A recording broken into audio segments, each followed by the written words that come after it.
first off, One Up MMA and No Filter. That's BJ. We want to thank you for joining us and giving us your time. We appreciate it very much. My pleasure, brother, man. Anytime. How you doing today, Eryk? Man, I'm doing awesome, man. We just got off the road, about a 3.5 hour drive from Birmingham to Memphis. So, we're it's time to just chill, maybe have a beer or two and relax. Gotcha.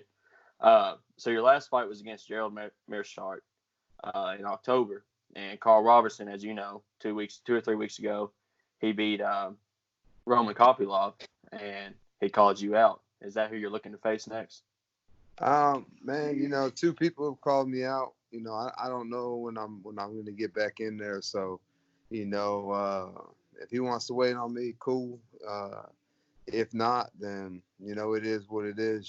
He's a young, up-and-coming guy, so I'm sure we'll cross paths at some point. So whether it's the next one, the fight after that, or, whenever we fight, I'll be ready. Gotcha. So what weight class do you like the most? Light heavyweight or middleweight for you? They have their pros and cons. 205 is obviously super easy to make for me.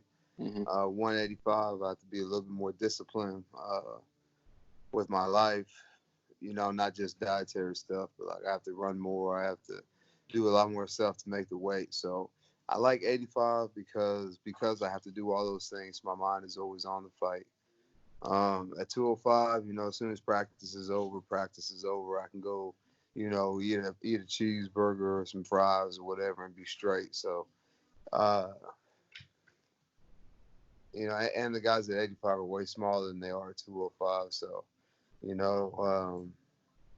they're a lot less durable. They can't take as much. I feel like I'm one of the more powerful guys in the division. So, I prefer 85. It just takes a little bit more discipline to get there.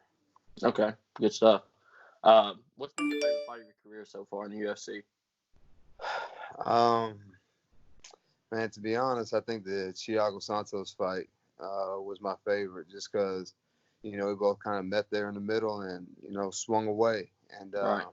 not like a good old-fashioned brawl. That's a good fight. Kind of like, I wouldn't say like technique went out the window, because there was a lot of like grappling and wrestling and stuff like that. But when we were standing there, I think we were both swinging for the fences, and I think that's something that the fans enjoy. Mm-hmm. And I know as far as for my career, that's, did wonders for my career. I think even in a loss, with all the circumstances regarding the fight and how I fought and how the fight went, right. I think my stock really went up with that fight. Yeah, because you took that fight, 6-7 days notice? Mm-hmm.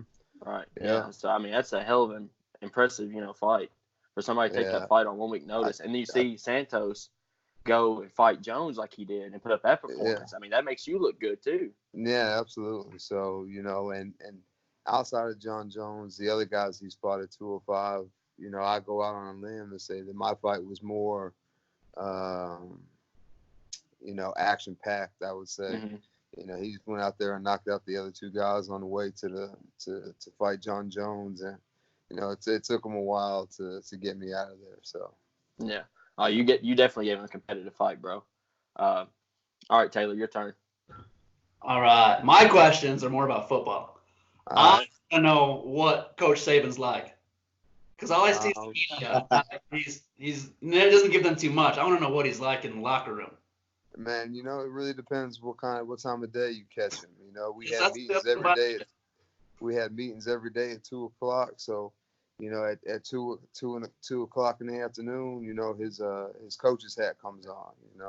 Yeah. You catch him any other time, he's just like one of the guys. He likes to, talk trash, crack jokes, and that's usually how he starts every meeting off. So, he's got a pretty quick wit.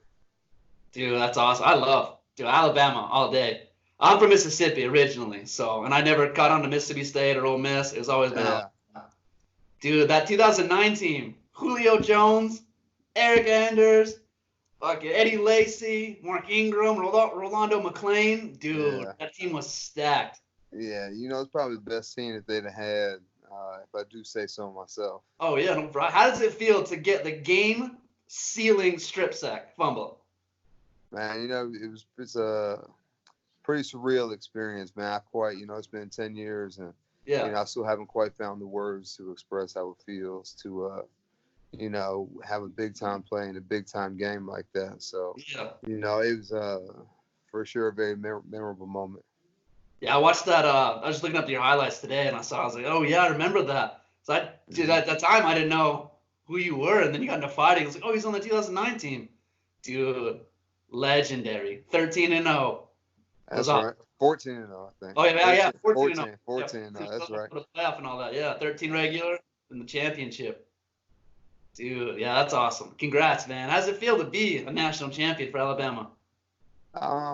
Man, I think that one was a little bit more special because I was one that kind of started the dynasty that you see now. Oh, yeah, that was it. Yeah. Yeah. So, I feel like we're the team that kind of got the ball rolling in that direction. Yeah. So how do you recognize more, as a football player or as a fighter? At this point, a fighter, just because it's been so long since I played football, and then when I did, like I had an afro, I had a helmet on, so unless they heard my name, like they don't, just know my face. But since I started fighting and since I made it to the big show, they recognize me a lot more, based on the way I look. Remember you were on John Anik and Kenny Florian's podcast a few years back, and they brought that up that you were 2009 on the Alabama team. Uh-huh. I was like, oh shit, okay. And then I started watching a couple of your fights. Like, oh no, this dude, like, you guys have no idea the level of athlete this kid is. Like, it's a different dedication when you play at the top of the game in college, especially for Alabama. It's a different intensity that a lot of people don't understand. Yeah, it's certainly a different ball game, but John Adams, my man, he likes to put in the parlays just like I do. Oh yeah. Yeah, we'll go back and forth on that every now and again. Oh, that's awesome. Yeah, that's all I got. I just want to know what it was like to be in college and play for Nick Saban and start that dynasty that got him from 1 to 6. Man, it's a pretty memorable, 4 or 5 years that I spent down there in Tuscaloosa. Yeah, oh, dude, that's awesome. All right, BJ, you're up, man. I'm good, dude. I'm just fanboying over here, dude. It's Eryk, man. So you don't get this opportunity every day. It's fantastic. All right, man. Hey, how you doing, man? It's always an honor to talk to fighters that we watch on TV. And we're just doing our thing over here, man. We appreciate you coming on for sure. Like, we were fanboying right before we started this interview. So don't us being all calm and cool on this interview. Don't let it fool you, because we was 100% fanboying about 10 minutes ago. Can't never let them see you sweat, man. My question, what I'm saying, and I just want to see what your response would be. The transition from football to MMA, and you have a pretty decorated career so far. I was just taking a peek at your record before this interview. I mean, you fought in multiple organizations. You fought in the 2 top organizations, Bellator and the UFC. What was that transition like? And did you think you would come this far when you made that transition? Man, I really got into MMA just looking to work out after I got done playing football, just blow off some steam and start training. And then I crossed paths with Walt Harris, sparred with him like my first day in the gym. And, needless to say, he was already a polished striker, a polished boxer, and already a pro MMA fighter. And needless to say, he had beat me up, And I fell in love with it right then and there. I said, this is something that I'm at to, learn several different disciplines. It was just what I was looking for, something new, something to train, and something that I knew I could take it to the top when I made the decision to do so. So, I had a pretty extensive amateur career. I've had like 24 amateur fights. And then early in my pro career, I met my wife, and she's into nutrition and stuff, and then, oh yeah, that was good, man. You got lucky, man. She making 85 became super easy because she taught me how to do it essentially. And then she was just kind of like, you need to quit your job. You're already, I think I was like 27, 28. She's like, you're not a spring chicken anymore, so you need to give it 2 years. You can always go back and work, So I was like, cool.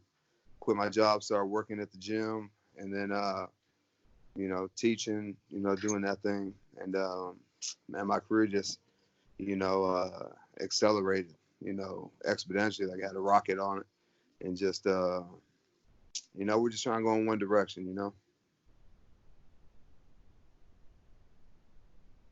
Yeah, absolutely, man, for sure, for sure. Okay, so college football. I mean, college football has a lot of eyes on college football, and I'm pretty sure preparing at practice these games. There's a lot of discipline that is involved in that. How did that translate? You know what I'm saying? I mean, I'm sure it didn't. I'm sure it helped. With your wife knowing.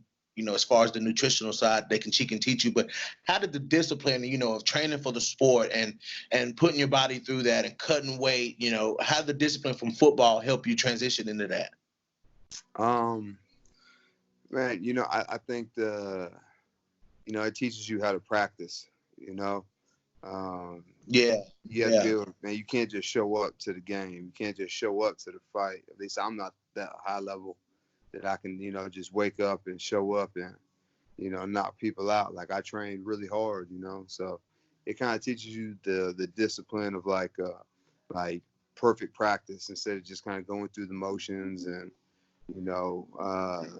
having lackadaisical practice, because all that stuff transfers into the fight of the game. Maybe not in the first quarter, the second quarter, the first round, the second round, but by the time the end of the competition, it'll really show, because as you get tired, as you get hit, your technique starts to, falter a little bit. So, I think if your technique's the last thing to falter, then, the better your chances of winning the fight, because you're still going to be there. Yeah, for sure. For sure. So tell us, man, like, what was the biggest differences that you noticed between, because like I said, you fought at the top you fought in the top two promotions, Bellator and UFC. So what were the biggest differences? Because there's always going to be those comparisons between Bellator, UFC, the fighters, the champions, whatever. What was the biggest difference for you? Between Bellator and the UFC? Yes, sir. Production value. The UFC, it's like, man, if you're the first fight, they're telling you you're fighting at 5:35. You're walking out to the cage at 5:35. If you're the last fight, you're walking out at 11:30 or whatever. They really have it timed out. With Bellator, it was like they didn't have, like, they knew when the TV part was going to be on, but there was still a whole undercard before the part that was on TV, and then the fighters who didn't fight in the undercard fought after the main card. So there were guys who were getting ready to warm up because they didn't know if they were going to fight before the main card. And then so they get all warmed up. Boom, main card. So now, it's like 10:30, 11 o'clock at night, and they still got like 5 fights left. So yeah. The way it was run, at least on that night, I don't know if that's how Bellator always does it, but at least on that night, people were like, I don't know when I'm gonna fight. But the UFC, man, you're gonna be within 5 minutes of when they tell you're gonna walk out. Yeah. As a fighter, getting prepared is cool, because you're like, all right, I want to have this done like an hour before I go out. I want to start warming up like 30 minutes before I go out. I want to be ready to go, catch my breath, take a break, 10 minutes before I go out. There's always somebody constantly coming in the room. Hey, you walk in 5 minutes. Hey, you walk in 10 minutes or whatever,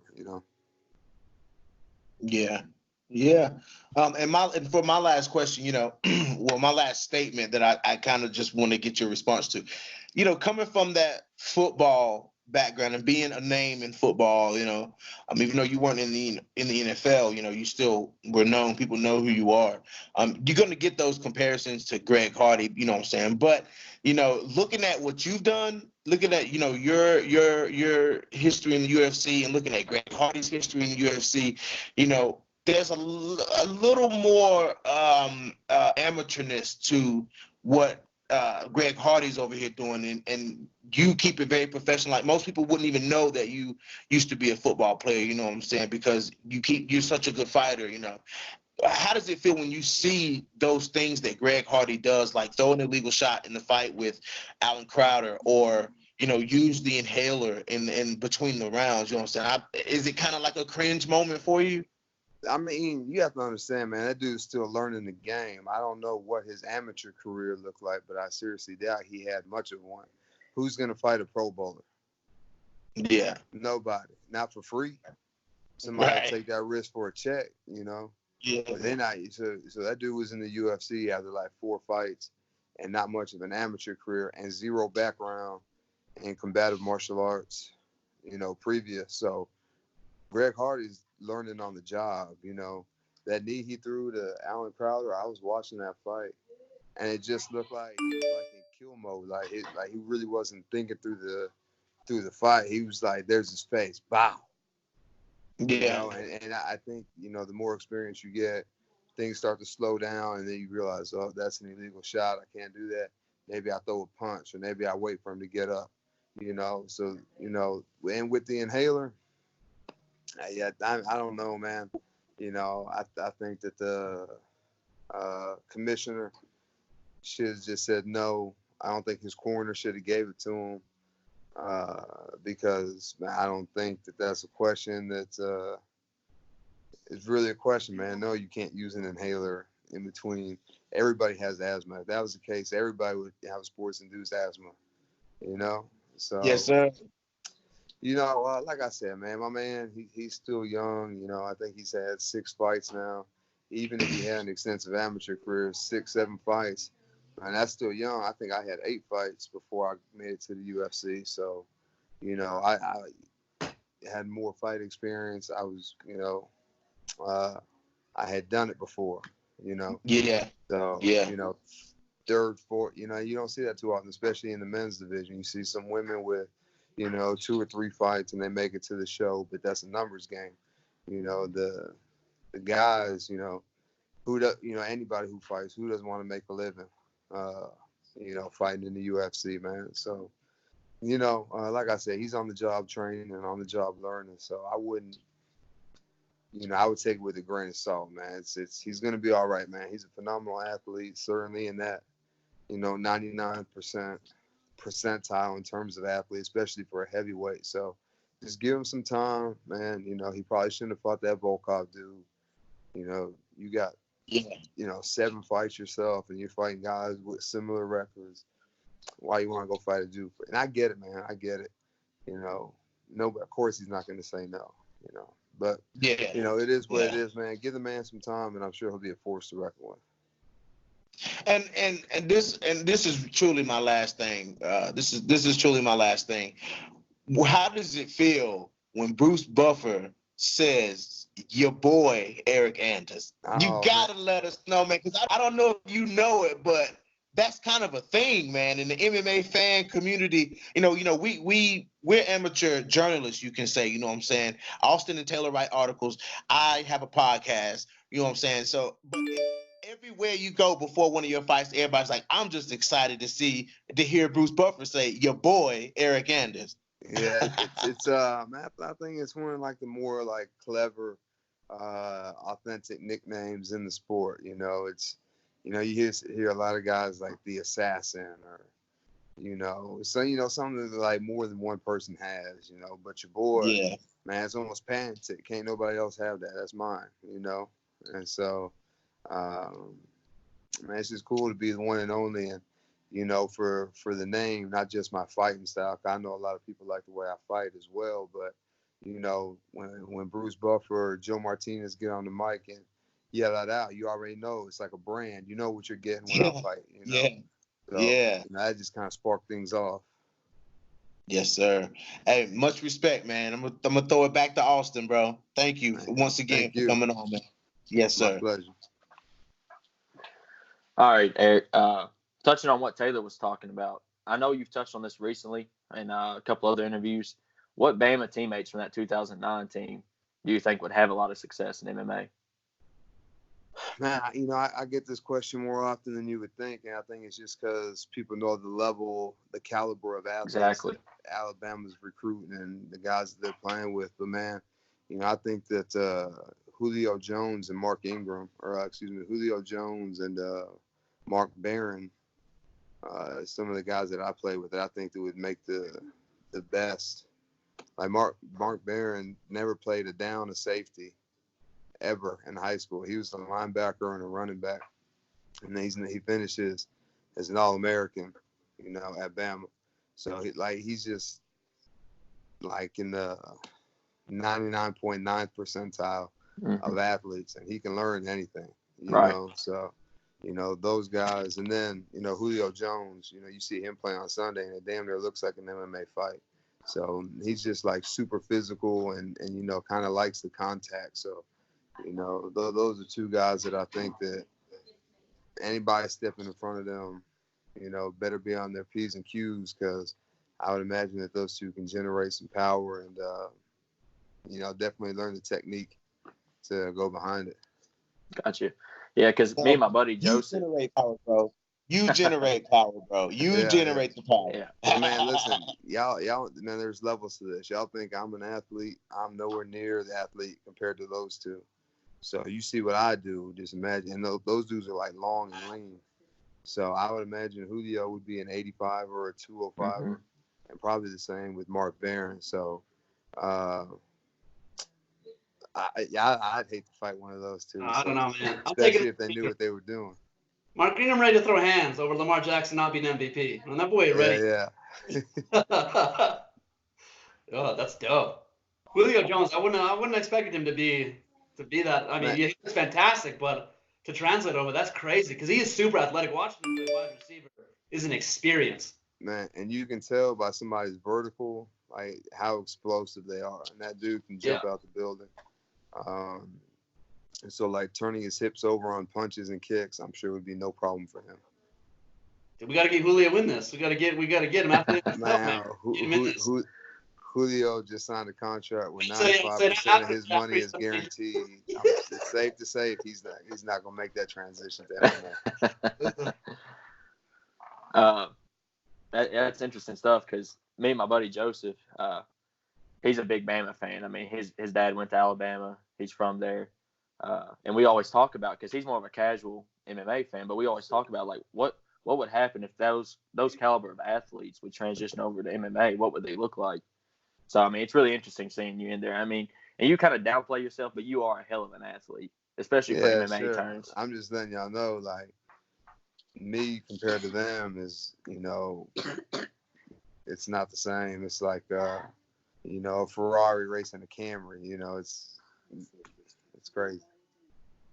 All right, so I want to switch gears to kind of a more serious note. I know you probably know the news about Anaya, Walt Harris' stepdaughter. What's your thoughts on that whole situation? It's one of those things where, it could have been prevented, to be honest. The guy's out on bail for, kidnapping and attempted murder already. How is that a thing? Right. I understand everybody gets their time in court and innocent until proven guilty, but they didn't arrest him without evidence to begin with. So, I think in cases like that, the case needs to be resolved before these people are out, walking around on the street and whatnot. If he's found innocent, then, you got to let him out. But if he's guilty, it didn't give him the opportunity to do that. And another thing, somebody saw the abduction happen. Right, exactly. Went home to his old lady, and she said, don't be getting in other people's business. Now, I'm all for, not snitching or nothing like that. But, like, if I see someone get in a fight, like, I'm probably not going to break it up. I'm just going to watch. But if I see somebody getting shoved into a car, I may not go intervene. But I'm going to get the license plate number, call 911, let the police handle it. Exactly. So, I'm sure, it's an extremely, extremely frustrating situation for Walt and them. I haven't talked to him since the news broke. As I'm sure you can imagine, his phone is probably blowing up, and he's got a lot of things on his mind right now. So our condolences go out to him and his family. Yeah, be sure whenever you do talk to him, give him our condolences as well. We're deeply saddened by the whole situation, and it's crazy because, I mean, no disrespect to Walt Harris, but like a lot of people at my work, they don't follow MMA much, and then they see this stuff on the news, and I have to explain to them who Walt Harris is. And I was like, they're messing with the wrong people. doing stuff like that. It's just a sad situation. But yeah, well, man, I think they got it right this time. The guy's bond was denied, so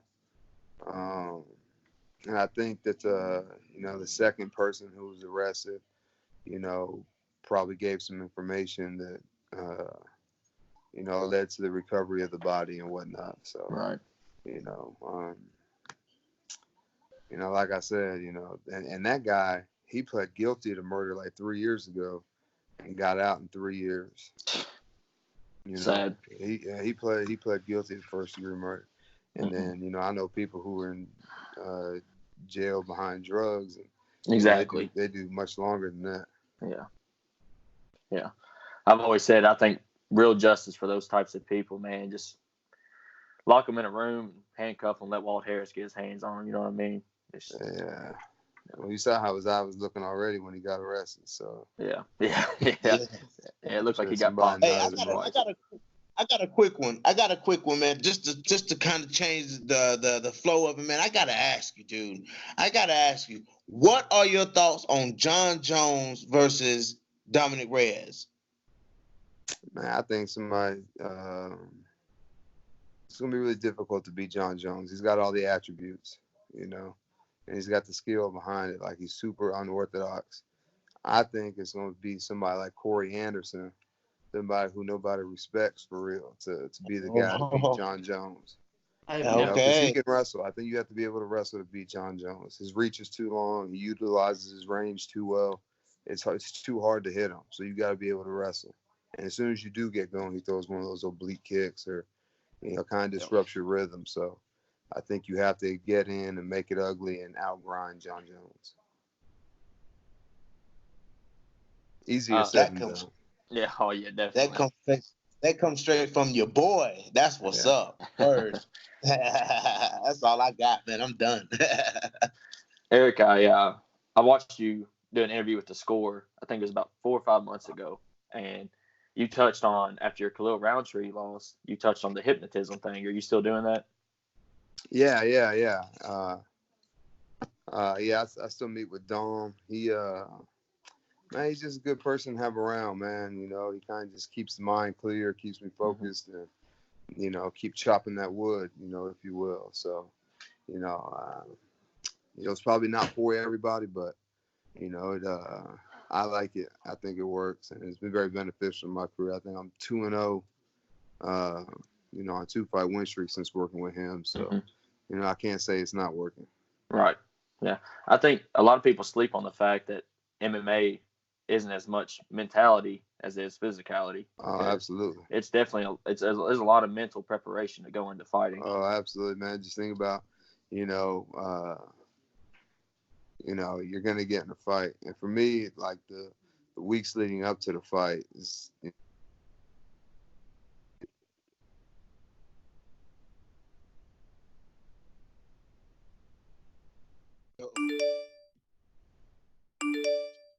Eryk, I think you're cutting out a little bit, man.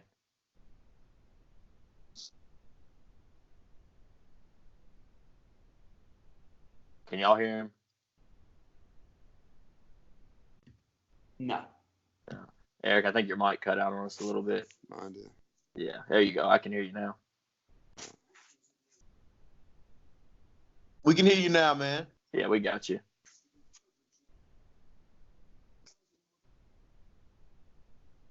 Can you hear us? Yeah. Okay. My wife started the car, so I think the Bluetooth picked up. Oh, okay. Yeah, we missed everything you just said about the mentality. What was the question? Oh, I just said something about how people sleep on the fact that, fighting is very mental. It's a mental game. I just said, there's a lot of mental preparation that goes into the fight as well as the physical. Mm-hmm. And then even when the fight starts, sometimes, because you're both going to be big, you're both going to be strong, so if the attributes are the same, then what's the difference? Right. What makes you better than the other guy? Who's got more willpower? Yeah. Mm-hmm. That's right. All right, last question for you. What's your dream fight in the UFC? Whoever's got the belt. Just being honest and realistic with myself, man. I'm probably not ready for a title fight now, You getting there. 85, that top 5 is Murderer's Row.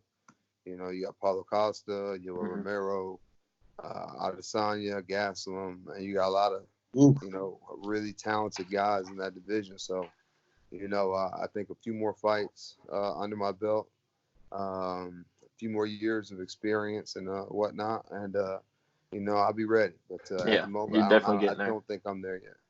I got one more question. What is your Super Bowl matchup, and who do you think wins? Super Bowl matchup? Yeah. Man, I really don't watch the NFL too much, but I think I just like to see some Bama guys who don't have rings get it, like maybe Eddie Jackson with Chicago. I think that maybe they could do it. Let's see. I don't think Bama's got any quarterbacks starting. No, AJ McCarron was the best they had, and he's a backup. Yeah. Man, I don't know, man, but it'd be cool to see. I was actually kind of pulling for Mark Barron with LA last year, but Oh yeah. man, it's tough to edge out the Patriots. I think if the Patriots play, they, Yeah. What is Tom Brady, like 7 of 9, 6 of 8, or something like that? Yeah. Six and 3, 6 and 3, right? 6 and 3. That's all right. That's an all right. That's not bad. All right. Yeah, so I want to see Mark Ingram get a ring. If it's not going to be New Orleans, I'd like to see Mark Ingram get his. Yeah, didn't he not get a ring in New Orleans? No. It was before him. Yeah. Ooh. He came in that draft. Ravens got a real shot. He's got a good chance this year. Lamar Jackson, they're killing it all around, man. Mm-hmm. I saw a picture. They had 3 Heisman winners in the backfield at the same time. Heisman package, yeah. I said, holy shit. Yeah. And I think RG3 is kind of like a non-factor, to be honest. But Mark Ingram and Lamar Jackson, that's a duel. They're killing it right now. Yeah, they're savages. All right, cool. That's all. I'm good, man. Well, Eryk, your boy Anders, I think that's all we got for you, my man. All right, man. Hey, anytime, y'all just give me a call. Hell yeah, man. I appreciate it. Sir, man. Great. Absolutely.